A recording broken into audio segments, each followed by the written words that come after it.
दर्द का शिकार होते हैं, लेकिन टांगों की दर्द का, दोनों टांगों में दर्द शुरू हो जाती है। दोपहर के बाद रोज़ा खोलने से कुछ देर पहले दोनों टांगों में या किसी एक टांग में दर्द शुरू हो जाए। सबसे पहले नमकियात की कमी है। ये कमर की दर्द जो टांगों में आती है, जिसको शियाटिका कहते हैं। पानी की कमी होती है तो जो दोनों मोरों के दरमियान डिस्क है उसमें भी पानी की कमी आ जाती है। पानी का ज़्यादा इस्तेमाल, और लेकिन एक तरीके से।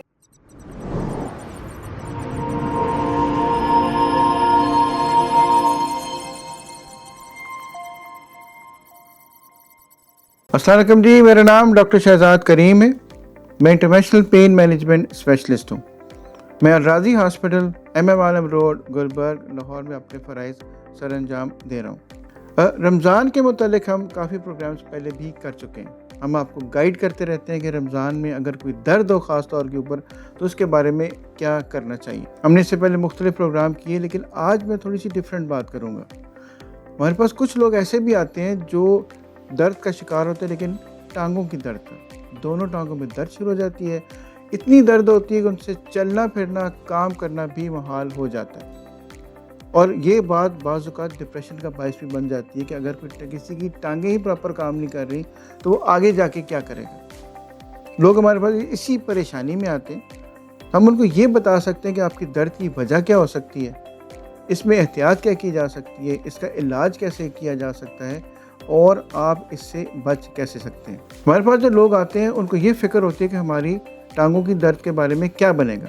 तो हम ना सिर्फ उनकी तशख़ीस कर सकते हैं, उनका इलाज भी कर सकते हैं और उनको ये भी बता सकते हैं कि आप इस दर्द से मुस्तक़बिल में बच कैसे सकते हैं, यानी एहतियात क्या की जा सकती है। सबसे पहले देखते हैं ये दर्द है क्या।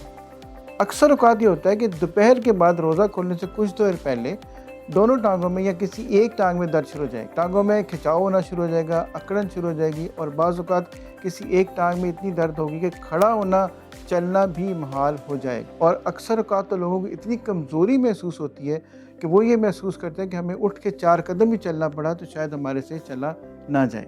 इसकी बहुत सी वजूहात हो सकती है। सबसे पहले नमकियात की कमी है। रमज़ान में जब जैसे जैसे रोज़े गुजरते जाएंगे, हमारी नमकियात की कमी और मुख्तलिफ़ किस्म के इलेक्ट्रोलाइट इम्बैलेंसेस आते जाएंगे। ये भी दर्द का बायस बन सकता है। उसके बाद दूसरी चीज़ होती है कमर की दर्द जो टांगों में आती है, जिसको शियाटिका कहते हैं। जब हम डिहाइड्रेशन में चले जाते हैं, यानी पानी की कमी होती है, तो जो दोनों मोरों के दरमियान डिस्क है उसमें भी पानी की कमी आ जाती है। उससे ये होगा कि बाज़ औक़ात नसों पे प्रेशर पड़ जाएगा। जब प्रेशर बढ़ेगा तो दर्द शुरू हो जाएगी। और दर्द कमर की दर्द के साथ साथ दोनों टांगों में या किसी एक टांग में भी जा सकती है, जिसको हम शियाटिका की एक किस्म भी कह सकते हैं। लेकिन इसका ताल्लुक ज़्यादातर ड्यूरिंग रमज़ान या रमज़ान के रोज़ों के दौरान होता है और ख़ास तौर पे ज़ोहर की नमाज के बाद, दोपहर के बाद ये दर्द ज़्यादा हो सकती है। उसके बाद वो लोग जिनको ज़्यादा काम करने की आदत नहीं है। एक बात याद रखिए, ये 2 एक्सट्रीम्स हैं। वो लोग जो ज़्यादा देर बैठे रहते हैं उनको भी दर्द हो सकती है, और वो लोग जो ज़्यादा देर ओवर एक्सर्ट कर लेते हैं, मसलन किसी ने चल फिर ज़्यादा लिया, जिसमें पसीना ज़्यादा आ गया, जिसने जिम ज़्यादा कर लिया, जिसने काम ज़्यादा कर लिया, उनको भी इसी वजह से पट्टों के खिंचाव और कमज़ोरी की वजह से दर्दें ये हो सकती हैं। फिर अगर शुगर कंट्रोल में नहीं है, ब्लड प्रेशर कंट्रोल में नहीं है, ये चीज़ें भी दर्दों का बायस बन सकती हैं। अब आगे इसकी तशख़ीस में सबसे ज़्यादा ज़रूरी चीज़ इसकी हिस्ट्री है।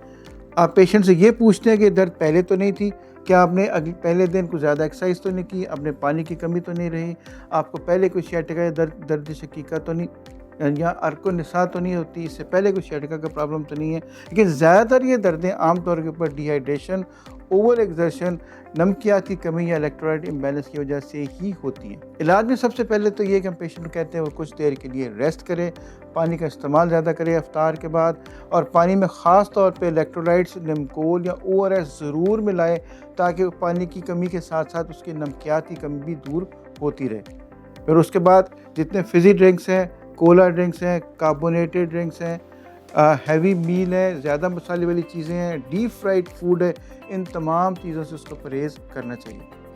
और फिर इसके बाद अगर वो दोपहर को थोड़ी देर के लिए एक नैप ले ले, जिसको पावर नैप या हम यूरोपियन ज़ुबान में उसको सिएस्टा कहते हैं, इससे भी उसकी दर्द में फ़र्क पड़ सकता है, क्योंकि इससे भी इलेक्ट्रोलाइट इम्बैलेंस भी बेहतर होगा, उसके खून की सप्लाई भी टांगों की बेहतर होगी और दर्द भी बेहतर होना शुरू हो जाएगी।